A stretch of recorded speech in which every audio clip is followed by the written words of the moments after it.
Welcome back, everyone. We finally have an update in the Maya Millete case, and this is a case that I've been constantly checking up on because it's been nearly 7 months since Maya went missing from her home in Chula Vista, California, and it's just one of those cases that it just didn't make sense. There's been no updates on it. She went missing under mysterious circumstances, and if you haven't seen that case before or heard about it, I definitely recommend checking out my video I did on it. I have it linked in the description below, as well as a little card up top here so you can click over to it before you hear this information.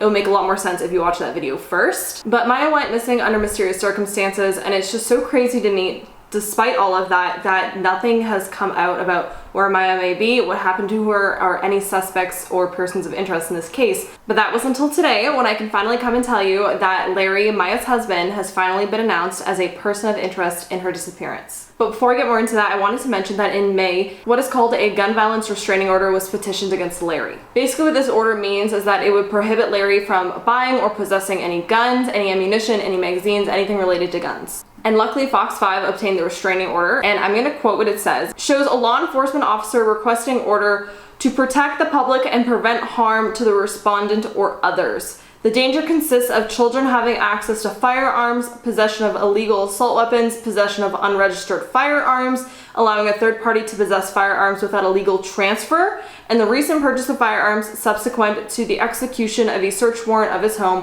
where illegal firearms were seized. That is what the petition said.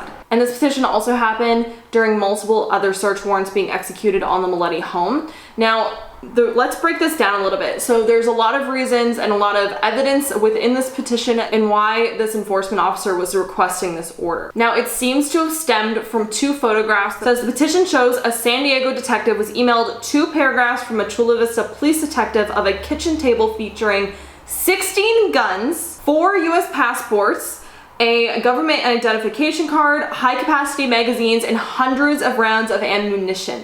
And on top of that, in one of these photos included, which was dated January 9th of 2020, so that would mean this photo was taken a year before Maya went missing. Their approximately 4-year-old son standing on the table surrounded by the same cache of legal and illegal firearms and ammunition.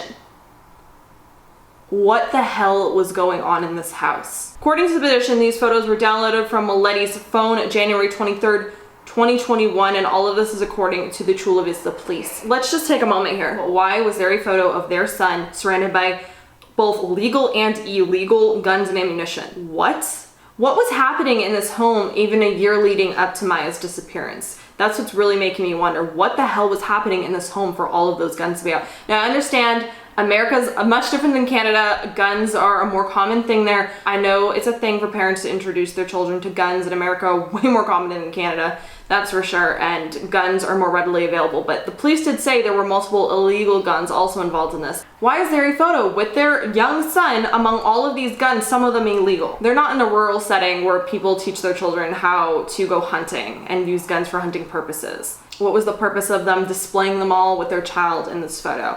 I really wonder that. Also, according to this petition, Larry had 8 firearms registered to his name. At the time of the filing, it was believed he was also in possession of or control of another 14 guns with unknown serial numbers, including AR-15s, shotguns, and handguns. This order also states that he illegally gave weapons to his friends and family when he knew that the police were coming. What is going on? Is Larry really this innocent, naive, awkward, quiet man that he's portraying to the public?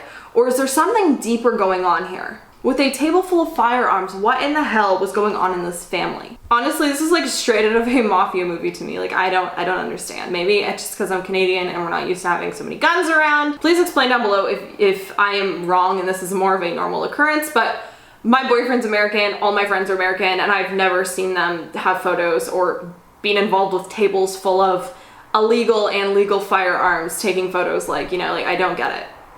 It seems sketchy to me. On top of that, there was a bunch more in these articles of types of guns that were photographed and bought, which I'll have the article of Fox 5 linked down below. But all of that leads us up to recently with that update of Larry. And that is, as I said, the Chula Vista Police Department finally announced that Larry is a person of interest in the disappearance of his wife. Apparently, in response to all of this and his weapons being seized, Larry wrote an 80-page response. And this was a legal response in which I quote, he says that the betrayal of the media has created a toxic environment for him during the investigation, and he also accused the police department of mistreating him. Okay, so I understand he's innocent until proven guilty. I feel like everyone knows that he's been a person of interest since the beginning, and it's taken them almost 7 months to announce that he's a person of interest, which, like, I don't understand why this is dragging on so much. Like, I either think that the police really have nothing to prove that he did something, even though it seems like there is evidence, or this is a lot bigger than any of us even know, especially involving all these guns and whatnot. So either he is a completely innocent man and we are all just attacking him for no reason, especially the police, and, like, you know, doing all these search warrants and seizing his guns for no reason. He's just an innocent man whose wife disappeared, she ran away, or he really is a master manipulator. And the fact that he's portraying himself as this, like, innocent, quiet man, it just bad vibes. I'm getting bad vibes from it all. Let me know down below how you feel about that. And we also have to remember that the night before Maya went missing, Larry admits they had a fight, which is just giving us vibes from some other crimes that have happened. And on top of that, Maya was allegedly going to see a divorce lawyer. Tell me down below how you feel. Just bad vibes for me. On top of all of that, the children have been still living with Larry for the last 7 months, which, again, if he's an innocent man, it's whatever. I see the vast majority of people saying that they really want the children out of this situation, which, again, is not everyone's decision. It's definitely the court's decision. Again, if Larry's innocent, there's no reason for him not to have his children. Larry has literally blocked all of Maya's family from seeing his children, which, again, if you're completely innocent, nothing's wrong, why would you do that? Especially since they were always involved with each other, Maya's family and Larry's family. But it seems like Maya's parents are going to be taking Larry to court at the beginning of August to be able to get weekend visitation rights with the children, as well as weekly FaceTime calls, because, again, right now Larry is not letting the grandparents see the children at all. And I'm just really glad that her parents are finally going to be able to take him to court for that, because these children have been stuck with Larry for 7 months, and I don't understand why wouldn't you let them go and see their family if nothing is wrong? I cannot wait until the day when I can come on here and tell you guys that Maya's been found and that the person that did something to her has been held responsible. If there is a person, Larry keeps saying she ran off or something, so who knows? But let's discuss this case down below. If you are not subscribed, I definitely recommend hitting that subscribe button, and I recommend doing so if you want to keep up with this case and many others. That is the update. I just really can't wait till I can come on here and give better news. I will see you guys at my next video. I feel like I should have some outro. Everyone has this outro of, like, be safe, don't do anything bad, but, like, I don't know what to say. Let me know below if you have recommendations on that either. What should I say to you guys? I don't know. I don't want to copy someone else. I don't want to be that person. But yeah, I'll see you guys in the next video. Bye.